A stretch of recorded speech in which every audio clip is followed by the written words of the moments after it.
Hi hello friends, എല്ലാ കൂട്ടുകാർക്കും ചെമ്പനീർ പൂവിൻ്റെ മറ്റൊരു റിവ്യൂയിലേക്ക് സ്വാഗതം. അങ്ങനെ സച്ചിൻ രേവതിയും സച്ചിയുടെ കാറിൽ അങ്ങനെ പോയിക്കൊണ്ടിരിക്കുകയാണ്. അച്ഛൻ തിരികെ വാങ്ങിക്കൊടുത്ത കാറിൽ പോയിക്കൊണ്ടിരിക്കുകയാണ്.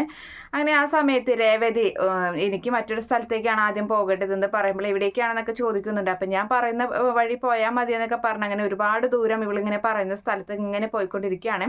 അതേസമയത്ത് നമ്മുടെ സച്ചിൻ രേവതിയും പരസ്പരം ഇങ്ങനെ തല്ലുകൂടുകയും അതുപോലെ ഓരോ ഇങ്ങനെ തമാശകളൊക്കെ പറയുകയും അങ്ങോട്ടും ഇങ്ങോട്ടും കുസൃതി കാണിക്കുകയൊക്കെ ചെയ്യുന്നുണ്ട് രേവതി.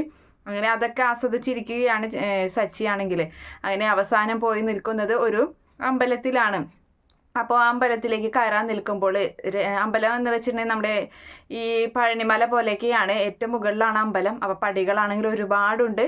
അപ്പോൾ ആ പടി ഇങ്ങനെ കയറാൻ നിൽക്കുമ്പോൾ രേവതി സച്ചിയോട് പറയുന്നുണ്ട്, വെറ്റ വെറ്റ പൂവല്ലേ എന്ന് പറയണം. അപ്പോൾ എന്തേന്ന് ചോദിക്കുമ്പോൾ അതെ, അവിടെയും വരെയും എന്നെ എടുത്തുകൊണ്ട് പോകണം, അതായത് കയ്യിലിങ്ങനെ എടുത്തുകൊണ്ട് പോകണം എന്ന് പറയാണ്. നീ എന്തൊക്കെയാണ് ഈ പറയുന്നതെന്ന് സച്ചി ചോദിക്കുമ്പോൾ നിങ്ങൾ നോക്കിയ മുകളിലോട്ടൊന്ന് നോക്കിയെന്ന് പറയുമ്പോൾ അങ്ങനെ മുകളിലേക്ക് സച്ചി നോക്കുമ്പോൾ ശരിയാണ്, സ്വന്തം ഭാര്യമാരെ ഓരോരുത്തരിങ്ങനെ ഭർത്താക്കന്മാർ കയ്യിലെടുത്തുകൊണ്ട് മുകളിലേക്ക് ആ സ്റ്റെപ്പ് കയറി ആ അമ്പലത്തിലേക്ക് എത്തുന്നുണ്ട്. അങ്ങനെ ഒരു വഴിപാടാണ് സത്യത്തിൽ നമ്മുടെ രേവതി വിചാരിച്ചിട്ടുണ്ടായിരുന്നത്. കാറ് തിരികെ കിട്ടിയാൽ അങ്ങനെ ഒരു വഴിപാട് നടത്താമെന്നാണ് വിചാരിച്ചിട്ടുണ്ടായിരുന്നത്.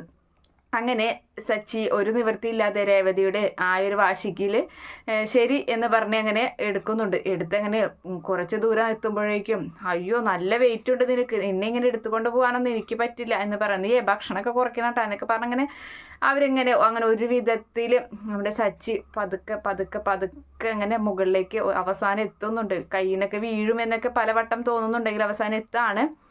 പല ഭർത്താക്കന്മാരും ഭാര്യമാരെ പകുതിക്ക് വെച്ച് താഴെ ഇറക്കി വിടുകയൊക്കെ ചെയ്യുന്നുണ്ട്. പക്ഷേ സച്ചി ആണെങ്കിൽ അങ്ങനെയൊന്നും ചെയ്യാതെ മുകളിലെത്തുന്നുണ്ട്.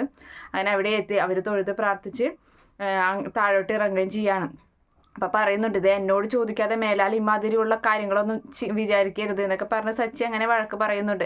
അങ്ങനെ വീട്ടിലെത്തിയിട്ട് രാത്രി സമയത്ത് സച്ചിൻ രേവതി അങ്ങനെ ഇരിക്കുകയാണ്. അപ്പോൾ മേലുവേദന എടുത്തിട്ട് നമ്മൾ സച്ചിക്ക് തീരെ പറ്റുന്നില്ല, ശരീരമൊക്കെ മൊത്തത്തിൽ വേദനയാണ്. ഇവളെടുത്ത് അവിടെ വരെ അത്ര ദൂരം നടന്നല്ലോ, അതുകൊണ്ട് തന്നെ. അപ്പോൾ ആ സമയത്ത് നീ കാരണമാണ് എനിക്ക് മേലുവേദനയൊക്കെ എടുക്കണേന്നൊക്കെ സച്ചി ഇങ്ങനെ പറയുന്നുണ്ട്. സച്ചി താഴെ പായ വിരിച്ച് കിടക്കാണ്. അപ്പോൾ രേവതി റൂമിലേക്ക് വരുമ്പോൾ ഒരു കാര്യം ചെയ്യും, ഞാൻ കാരണമല്ല എന്തായാലും സംഭവിച്ചത്, ഞാൻ തൈലൊക്കെ ഇട്ട് തരാമെന്ന് പറഞ്ഞ് അവിടെ ഒരു തൈലക്കുപ്പിയൊക്കെ ഉണ്ടായിരിക്കും. ആ തൈലക്കുപ്പി എടുത്തിട്ട് സച്ചിയുടെ ദേഹത്ത് ഇങ്ങനെ എല്ലായിടത്തും കയ്യുമ്പലും കാലിലും എല്ലായിടത്തും ഇങ്ങനെ ദേഹത്തൊക്കെ തടവി കൊടുക്കുന്നുണ്ട്. അങ്ങനെ തടവി കൊടുത്തതിന് ശേഷം അവസാനം കുറവൊന്നുമില്ല, വേദനയൊന്നും കുറയില്ല. അപ്പോൾ ഒരു കാര്യം ചെയ്ത് നിങ്ങൾ കമഴ്ന്ന് കിടക്കും, ഞാൻ നിങ്ങളെ മേല് കയറിയിട്ട് കാലുകൊണ്ട് ഇങ്ങനെ അതായത് മസാജ് ചെയ്ത് കൊടുക്കുമല്ലോ, അതുപോലെ ഞാനങ്ങനെ ചെയ്തു തരാമെന്ന് സച്ചിയോട് രേവതി പറയുമ്പോൾ ആ ശരി എന്ന് പറഞ്ഞ് അങ്ങനെ അവനങ്ങനെ കമഴ്ന്ന് കിടക്കുകയാണ്. അങ്ങനെ ദേഹത്ത് കയറി നിന്ന് ഇങ്ങനെ മസാജ് ചെയ്യുകയാണ് നമ്മുടെ രേവതി.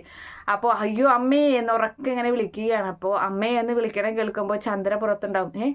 അവൻ എന്താ എന്നെ ഇങ്ങനെ ഒരു വിളിക്കുന്നത്, എന്ത് പറ്റിയാവും അവന്? അപ്പം ശരിക്കും ആ ഒരു അമ്മയുടെ ഒരു സ്നേഹം കാണിക്കുന്നുണ്ട് സച്ചിയോട്.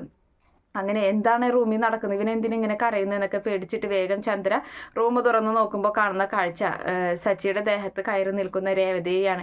എടി നീ എന്താടി കാണിക്കുന്നത്, എൻ്റെ മോനെ നീ എന്തുട്ടടി ചെയ്യുന്നത്, അവൻ ചത്തുകൂടി ഇങ്ങനെ കയറി നിന്ന് നിനക്ക് എന്താടി പ്രാന്തായോ എന്നൊക്കെ ചോദിച്ച് രേവതിയെ വഴക്ക് പറയുന്നുണ്ട് ചന്ദ്രൻ. അപ്പോൾ പറയാണ് അദ്ദേഹത്തിന് മേലുവേദന എടുക്കുമെന്ന് പറഞ്ഞതുകൊണ്ട് ഞാൻ തൈലിട്ടിട്ട് ഇങ്ങനെ മസാജ് ചെയ്ത് കൊടുത്തതാണെന്നൊക്കെ പറയുന്നുണ്ട് രേവതി.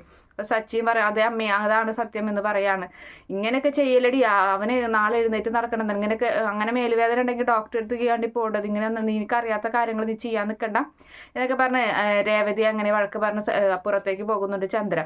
അപ്പോൾ രവീന്ദ്രൻ ചോദിക്കുന്നുണ്ട്, എന്ത് പറ്റിയെന്ന് ചോദിക്കുമ്പോൾ ഇത് നിങ്ങളുടെ മോനുണ്ട്, നിങ്ങളുടെ പുന്നാര മരുമോളില്ലേ, നിങ്ങൾ തലയിൽ കയറ്റിച്ചിരിക്കുന്ന മരുമോൾ, അവളിത് ആ സച്ചിയുടെ ദേഹത്ത് കയറി നിന്നിട്ട് എന്ത് സർക്കസ് കാണിക്കുന്നുണ്ടെന്ന് പറയാണ്.